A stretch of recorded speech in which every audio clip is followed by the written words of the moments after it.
કોઈ અધિકારી અમારું માનતું નથી, કોઈ અધિકારી અમારા કામ કરતા નથી.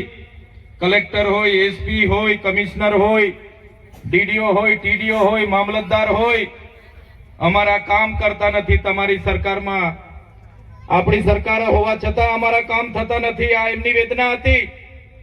ત્યારે સાથીઓ, ભારતીય જનતા પાર્ટીના 30 વર્ષના શાસનમાં કેટલાક અધિકારીઓનું રાજ ચાલે છે, કેટલાક રિંગ માસ્ટરો દિલ્હીમાં બેસીને સરકાર ચલાવે છે અને એમના અંદરો અંદર ગુટબાજીના કારણે આજે જનતાના કામો નથી થતા.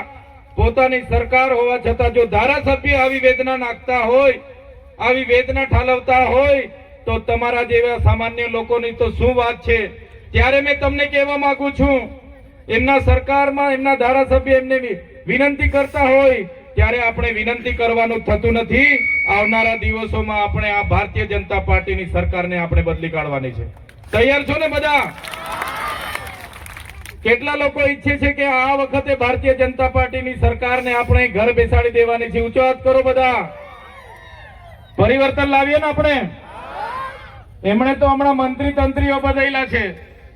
જ્યારે વિરોધ થયો બધા ગુજરાતમાં, કામ નહીં થયું, લોકોનો આક્રોશ હતો, એટલે એમણે બધા જ મંત્રીઓને ઘરે બેસાડીને નવું મંત્રીમંડળ બનાવ્યું છે. પણ આપણા વડવાઓ કહેતા હતા ને, ભેંસ ઓછું દૂધ આપે એટલે એનો ખીલો નહીં બદલવાનો, ભેંસ બદલી કાઢવાની. સાચી વાત છે કે ખોટી વાત છે? એટલે આ લોકો કામ નથી કરતા એમની સરકાર હોવા છતાં, એટલે હવે આપણે ભાજપને જ બદલી નાખવાની છે. તૈયાર છો બધા? ત્યારે આ પરિવર્તન સભામાં જે પણ લોકો પોતે સ્વયંભૂ આવ્યા છો, ત્યારે અમે તમારું સહર્ષ સ્વાગત કરીએ છીએ. આજે તમે આવ્યા છો, તમે અમારી સાથે છો, અમને પૂરેપૂરો વિશ્વાસ છે. પણ જે લોકો ઘરે હશે, જેમને ડર હશે, ડરાવતા હશે ભાજપના નેતાઓ કે ભાઈ જશો તો તમને ઝૂંપડું નહીં આપીએ, પાણી નહીં આપીએ, બોર નહીં કરીએ, નળ સે જલ નહીં આપીએ, તમારો મીટર નહીં આવશે, અને એવા ઘણા લોકો આજે આવવા માંગતા હતા પણ નથી આવવા દીધા, ખોટી ખોટી ગ્રામ સભાઓ બોલાવી લીધી. ત્યારે એવા લોકોને પણ કહેજો કે ચૈતર વસાવા આવ્યા છે અને એમણે પરિવર્તન કરવાનું કીધું છે. ત્યારે આપણે આવતા તાલુકા અને જિલ્લા પંચાયતમાં તમારામાંથી સારા સારા તાલુકાના ઉમેદવાર નક્કી કરી લો, સારા સારા જિલ્લાના ઉમેદવાર નક્કી કરી લો, આવનાર વિધાનસભાનો ઉમેદવાર નક્કી કરી લો, અને આવનારા દિવસોમાં આમ આદમી પાર્ટીની સરકાર બનાવીને આપણા લોકોના સેવાના કામ કરવા માટે તમારે બધાએ તૈયારી બતાવી દેવી પડશે. હમણાં સુધી શું હતું? દેશ આઝાદ થયો એટલે થોડા વર્ષ કોંગ્રેસે રાજ કર્યું, થોડા વર્ષ ભાજપે રાજ કર્યું. પેલા કેટલા કોંગ્રેસ વાળા, કોંગ્રેસનું રાજ હતું ત્યારે કોંગ્રેસમાં હતા, ત્યાં રહીને માલામાલ થયા. આજે ભાજપનું રાજ છે તો પાછા નેતાઓ ડંકી કૂદીને ભાજપમાં જતા રહ્યા અને ભાજપમાં માલામાલ થઈ રહેલા છે. 5 વર્ષ કોંગ્રેસ, 5 વર્ષ ભાજપ, અને બધા અંદરો અંદર વેવાઈ વટુલા વાળા છે, સંબંધીઓ છે, મામા ભાણિયા છે, અને જનતાનું કઈ કામ કરતા નથી. ત્યારે એમના સંબંધ અને શરમ છોડીને આવનારા દિવસોમાં આમ આદમી પાર્ટીને જીતાડવાનું કામ તમારે કરવું પડશે. અત્યાર સુધી તો આ ભાજપ અને કોંગ્રેસ વાળાએ આ વિસ્તારમાં એવું કીધું કે આમ આદમી પાર્ટી નવી છે, ચૈતર વસાવા નવા છે, આ વિસ્તારમાં રાધિકા રાઠવા નવા છે, વિનુભાઈ સરપંચ નવા છે, રાજેશભાઈ લગામી નવા છે, ભંગિયાભાઈ નવા છે, અર્જુનભાઈ નવા છે, વરસનભાઈ નવા છે. એ કઈ ચાલવાના નથી, આમ આદમી પાર્ટી ચાલવાના નથી. સાથીઓ, આ નેતા ચાલે એવા દેખાય છે કે નથી દેખાતા? દોડે એવા લાગે છે કે નહીં? દોડશે ને આ બધા? આજે અમારા નેતાઓ પણ દોડે છે અને આમ આદમી પાર્ટી પણ દોડે છે. આ ગુજરાતની જનતાનો ત્રીજો મોરચો આવનારા દિવસોમાં ગુજરાતની શાસનમાં 2027માં બેસવાનો છે. ત્યારે આજે આમ આદમી પાર્ટી દોડે છે એટલે નેતાઓને તો અંદર નકલી તેલ રેડાય છે. અરે યાર, આપણે તો ભાજપ કોંગ્રેસ મળી જુલીને શાસન કરતા હતા, પડદાની પાછળ ભાગ બટાઈ કરતા હતા. આમ આદમી પાર્ટી વાળા તો હવે હિસાબ માંગે છે. દવાખાનામાં ડોક્ટરો નથી એનો હિસાબ માંગે. આ વિસ્તારમાં નેટવર્ક નથી.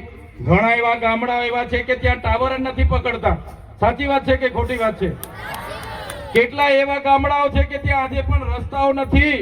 એમ્બ્યુલન્સને જવા માટેનો રસ્તો નથી અને આપણી બહેનોને જ્યારે ડિલિવરીની પીડા ઉપડે છે, દુખાવો ઉપડે છે, ત્યારે ઝોલી લઈને આપણે નીકળવું પડે છે. સાચી વાત છે કે ખોટી વાત છે?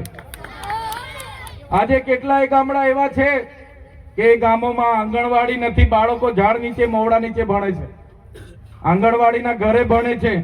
કેટલાય ગામ એવા છે કે ત્યાં પ્રાથમિક શાળાના બાળકોને ભણવા માટેના ઓરડા નથી. સાચી વાત છે કે ખોટી વાત છે? આ લીલિયાવાટના આગેવાનો મને હમણાં રસ્તે મળ્યા, મને કીધું સાહેબ અમારા ગામમાં બાળકોને બેસવા માટે બહુ જૂની શાળા છે. મેં કીધું તમારા ગામમાં કોઈ ભાજપ વાળો ચૂંટાયેલો છે કે નહીં? એમણે કીધું લીલિયાવાડ અમારા ગામમાંથી તો તાલુકા પંચાયતનો ભાજપનો પ્રમુખ હતો. એવું કે ચીલિયાવાડ રસ્તે મળ્યા મને કે ભાજપનો તાલુકા પંચાયતનો પ્રમુખ જ અમારા ગામના હતો. ભાજપનો તાલુકા પંચાયતનો પ્રમુખ હોવા છતાં એને આંગણવાડી ના બને, શાળામાં આપણા બાળકોને બેસવાના ઓરડા ના બને, તો એનાથી વધારે શરમની વાત બીજી શું હોઈ શકે? એમને હવે ઘરે બેસાડી દેવું પડે ને, કે હજુ પાછા લાવવા માંગો છો? એટલે આપણા લોકો આ વખતે ધ્યાન આપજો. 5 વર્ષ સુધી તો બધા પ્રશ્નો લઈને આવે કે ભાઈ પીવાનું પાણી નથી, રસ્તા નથી, નેટવર્ક નથી, રોજગારી નથી, બાળકોને શિક્ષણ નથી, બધા પ્રશ્નો ચૂંટણી આવે એટલે પેલો નેતા આવે, ખવડાવી દે, પીવડાવી દે, એટલે ભૂલી જવાનું, પાછા કમળના બટન દબાવીને ઘરે આવી જવાનું. આવું જ થતું હતું ને આપણે.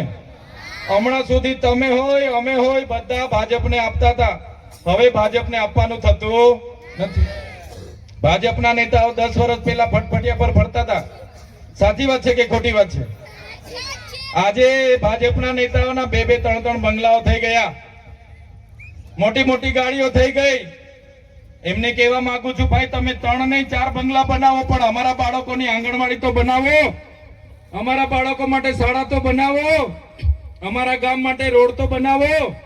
પણ ક્યાંય રોડ બનાવતા નથી, કૌભાંડો કરે છે. એટલે તમને મેં વિનંતી કરવા માટે આવ્યો છું, આ ભાજપ અને કોંગ્રેસના સંબંધ અને શરમ છોડી દો. હવે આવનારી તાલુકા અને જિલ્લા પંચાયતોમાં લડવા માટે તૈયાર થઈ જાઓ અને આવનારી જિલ્લા અને તાલુકા પંચાયત આપણા લોકોને જીતાવીને આપણા લોકોના વિકાસના કામ થાય, એના માટે બધાને હું વિનંતી કરવા માટે આવ્યો છું. મારા વડીલોને કહેવા આવ્યો છું, મારી માતાઓને કહેવા આવ્યો છું, મારા યુવાનોને કહેવા આવ્યો છું, અંદરનો આત્માને થોડું પૂછો, શું કરો છો પૂછો.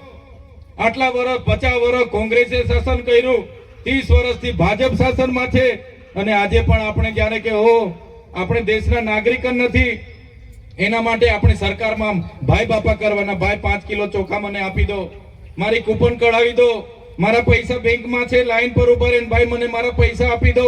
ક્યાં સુધી આ કરતા રહીશું? ખોટા જાતિના પ્રમાણપત્ર સૌરાષ્ટ્રના કચ્છના લોકોને આવા મેળાવડા કરીને આપે, અને આપણો ઓરિજિનલ આદિવાસી પોતાનો જાતિનો દાખલો લેવા જાય તો એને 2-2, 3-3 દિવસ સુધી 15 જાતના પુરાવા માંગવામાં આવે. સાચી વાત છે કે ખોટી વાત છે? સાચી વાત છે કે ખોટી વાત છે? આજે ઝૂંપડા માટે તમે લાભ લેવા જાઓ, કોઈ બીજો લાભ લેવા જાઓ, વૃદ્ધ પેન્શન લેવા જાઓ, વિધવા પેન્શન લેવા જાઓ, નુકસાનીના પૈસા લેવા જાઓ, ખેડૂતના પૈસા લેવા જાઓ, એટલે તમારા પર 20 જાતના પુરાવા માંગે. આ નથી, પેલું લાવો, પેલું બાકી છે, માનો દાખલો લાવો, માં કાર્ડ લાવો, પિતાજી કાર્ડ લાવો, બેનજી કાર્ડ લાવો, ભાઈનો કાર્ડ લાવો, દાદાનો કાર્ડ લાવો, આધાર કાર્ડ લાવો, રેશન કાર્ડ લાવો, ચૂંટણી કાર્ડ લાવો, પાન કાર્ડ લાવો, જાતિનો દાખલો લાવો, આવકનો દાખલો લાવો, બીપીએલ દાખલો લાવો, રેશન કાર્ડ લાવો, જોબ કાર્ડ લાવો. છેલ્લે તો એવું બી અમુક લોકો કે અમારી પાર્ટીનો કાર્ડ લાવો માગે છે ને, અમુક લોકો પાર્ટીનો કાર્ડ પણ માગે છે આ લોકો. ત્યારે આખી જિંદગી આપણી કાર્ડ પાછળ નીકળી જવાની છે આ સરકારમાં. એટલે હવે આવી શાસન વ્યવસ્થાની જરૂર નથી. એટલા માટે અમે તમારી વચ્ચે આવ્યા છે. મનરેગા યોજના હતી, આપણે બધા પોતાના ગામમાં લેવલિંગ કરતા, તળાવ ખોદતા, માટી મેટલનો રોડ કાઢતા, અને આપણને 100 દિવસની રોજગારી મળતી હતી. આપણા બચુભાઈ ખાબડ, એના છોકરા અને કોંગ્રેસના હીરાભાઈ જોટવા, બધા જ લોકોએ મનરેગા પર કરોડો રૂપિયાના ભાજપ અને કોંગ્રેસના લોકોએ ભેગા મળીને કૌભાંડો કર્યા. મંત્રીના દીકરાઓ પણ જેલમાં હતા.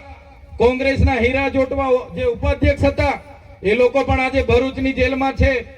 એની અસર શું થઈ? આજે આપણને ગામમાં રોજગારી નથી મળતી. આપણા લોકો બિસ્તરા પોટલા બગલે છોકરા લઈને આજે શહેરોમાં જવું પડે છે. ત્યારે મારા સાથીઓ, મારા તમામ યુવાનો વડીલોને અમે વિનંતી કરવા માટે આવ્યા છે કે હવે પરિવર્તનનો સમય પાકી ગયો છે. પરિવર્તન લાવવું પડશે. આમ આદમી પાર્ટીના નેતાઓ તમે જોઈ લો, તમામ નેતાઓ તમારા માટે લડવા તૈયાર છે. અમારા વિડીયો તમારા પર આવતા હશે. અમારા કોઈની સાથે વ્યક્તિગત ઝઘડા નથી, નથી એસપી સાથે ઝઘડા કે નથી કલેક્ટર સાથે ઝઘડા. અમે હર હંમેશ લોકો માટે બોલીએ છીએ. હર હંમેશ તમે મોબાઈલ ખોલશો રોજનો અમે લોકો માટે લડીએ છીએ. અમારા નેતાઓ બધા લોકો માટે લડીએ છીએ, તમારા માટે લડે છે. ત્યારે અમને બધાને તમારા સાથ અને સહકારની જરૂર છે. અમે તમારા માટે લડીએ છીએ, પણ અમે નાના માણસો છે, એકલા માણસો છે. અમારી પાસે 2 નંબરના પૈસા નથી, 2 નંબરના ધંધા નથી. અમે કોઈ રોડ ખાઈ ગયા હોય, પુલ ખાઈ ગયો હોય એવા પૈસા નથી, કોઈ બિલ્ડિંગ ખાઈ ગયા હોય એવા પૈસા અમારી પાસે નથી. પણ અમે જનતા માટે લડીએ છીએ.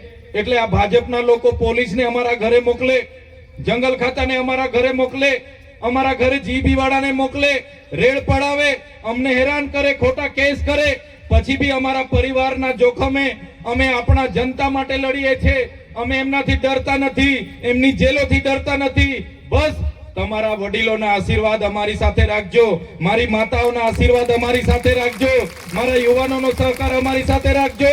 આપણા સમાજ માટે અમે તમને ખાતરી આપીએ છીએ, આપણા સમાજ માટે અમે છેલ્લા શ્વાસ સુધી લડવા માટે તૈયાર છે. આમ આદમી પાર્ટી, અરવિંદ કેજરીવાલજી, એનું સપનું હતું કે આદિવાસી વિસ્તારોમાં મફત શિક્ષણ મળે, મફત આરોગ્યની તમામ સુવિધાઓ મળે, મફત વીજળી મળે, મફત પાણી મળે. આપણા વિસ્તારમાં અનુસૂચિત 5 લાગુ થાય, પૈસા 1 લાગુ થાય અને આપણા વિસ્તારના લોકોને આપણા ગામમાં રોજગારી મળે. આપણી 73 ડબલ એની જમીનો સચવાય. જે લોકોના જંગલ ખાતાના વન અધિકાર અધિનિયમ પેન્ડિંગ છે એવા લોકોને પણ સનતો મળે, એવા લોકોને પણ ખેતરમાં વીજળી મળે, એવા લોકોને પણ ખેતરમાં સોલાર મળે અને જંગલની જમીનમાં પણ લેવલિંગ થાય, પાળા બંધાય અને સિંચાઈની સુવિધા થાય. એ સપના અરવિંદ કેજરીવાલ જુએ છે. એ સપના ચૈતર વસાવા જુએ છે કે અમારો જંગલ ખાતામાં પણ અમારા લોકો લેવલિંગ કરીને, અમારા લોકો જંગલની જમીનમાં પણ કૂવો કરીને, બોર કરીને, અમારી જંગલની જમીનમાં પણ અમારા લોકો પિયત કરતા થાય. એ સપના અમે જોઈએ છે. ત્યારે મારા વડીલો, મારા યુવાનોને કહેવા માંગીએ છીએ કે એકવાર અમને સહકાર આપો, તાલુકા જિલ્લા બનાવો, વિધાનસભા બનાવો. આવનારા દિવસોમાં તમારા હકની લડાઈ માટે, તમારી સુવિધાઓ માટે, તમારી સવલતો માટે આમ આદમી પાર્ટી તમારી વચ્ચે છે અને રાત દિવસ અમે એક કરી દઈશું. આ કુદરતની સાક્ષીએ, આ ભગવાનની સાક્ષીએ તમને કહેવા માંગીએ છીએ, બસ એકવાર આમ આદમી પાર્ટીને વિધાનસભામાં અને તાલુકા જિલ્લામાં લઈ આવો. તમારા માટે અમે જી જાન લગાવી દઈશું. તમે જોયું હશે, આ ભાજપના નેતાઓ તમને ડરાવે છે, ધમકાવે છે. એ જ પ્રકારે અમારા પર પણ પોલીસ મોકલીને કેસ કરે છે, અમને પણ જેલમાં લઈ જાય છે. અમારો પર પરિવાર છે, અમારા બી છોકરી છે, બૈરી છે, ઘર પરિવાર છે, છતાં અમે તમારા માટે લડીએ છીએ. અમને પણ ભાજપમાં લઈ જવા માટે ખૂબ ધમકાવવામાં આવે, ડરાવવામાં આવે, પણ અમે ભાજપમાં નથી જતા. અમે ભાજપમાં જઈએ તો આજે મંત્રી થઈ જઈએ, છતાં અમે નથી જતા. કેમ? કેમ કે અમે તમારા જેવા ગરીબ લોકોમાંથી આવીએ છીએ, એટલે ગરીબો માટે લડવા માટે રાજનીતિમાં આવ્યા છે. આ લોકો કહે છે કે ચૈતરભાઈ અહીંયા આવે છે, લોકો સ્વયંભૂ ભેગા થાય છે. ચૈતરભાઈ કઈ રીતના આવીને લોકો આટલા બધા ભેગા થાય છે? ત્યારે મેં તમને કહેવા માંગુ છું, મેં પણ તમારા જેવા સામાન્ય ઘરમાંથી આવું છું. મારા પરિવારમાં કોઈ ધારાસભ્ય નહોતું, કોઈ સાંસદ નહોતો, કોઈ સરપંચ નહોતો.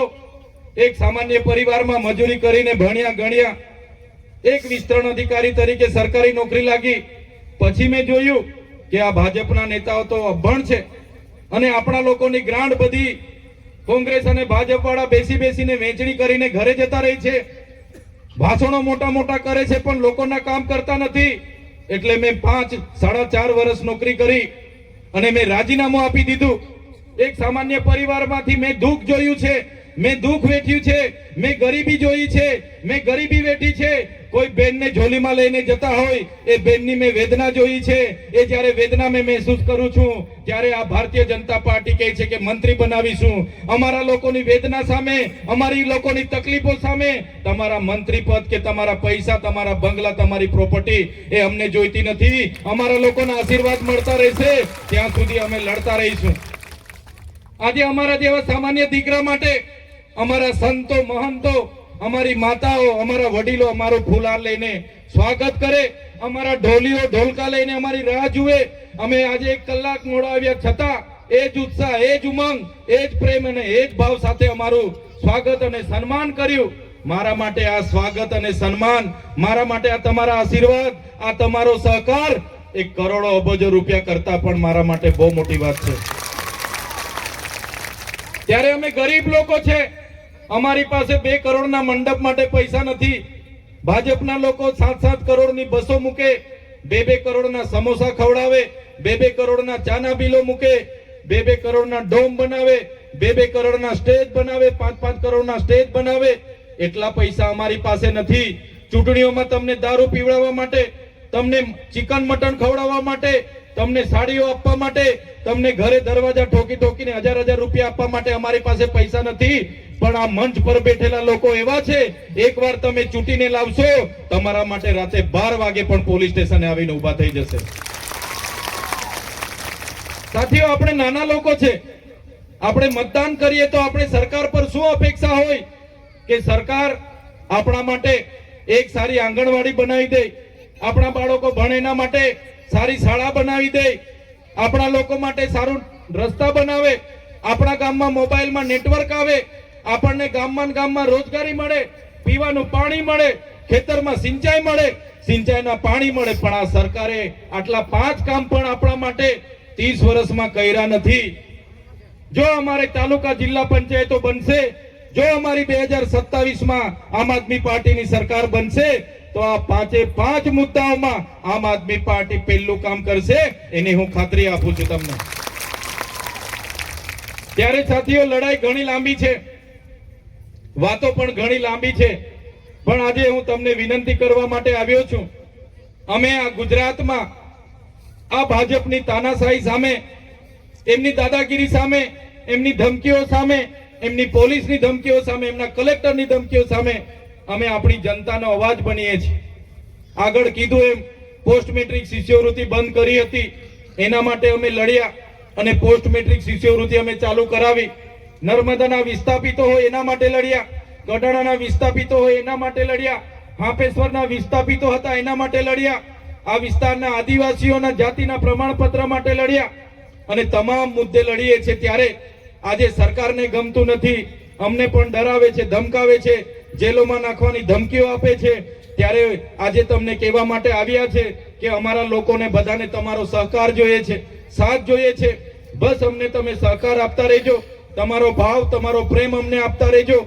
તમારા માટે અમે આખી જિંદગી તમારા માટે લડવા તૈયાર છે, આપણા બાળકો માટે લડવા તૈયાર છે, આપણી ભાવિ પેઢી લડવા માટે તૈયાર છે. પણ આમ આદમી પાર્ટીને તમે આવનારી તાલુકા, જિલ્લા અને આવનારી વિધાનસભામાં જીતાડીને લાવશો, એ જ વિનંતી કરવા માટે હું આવ્યો છું.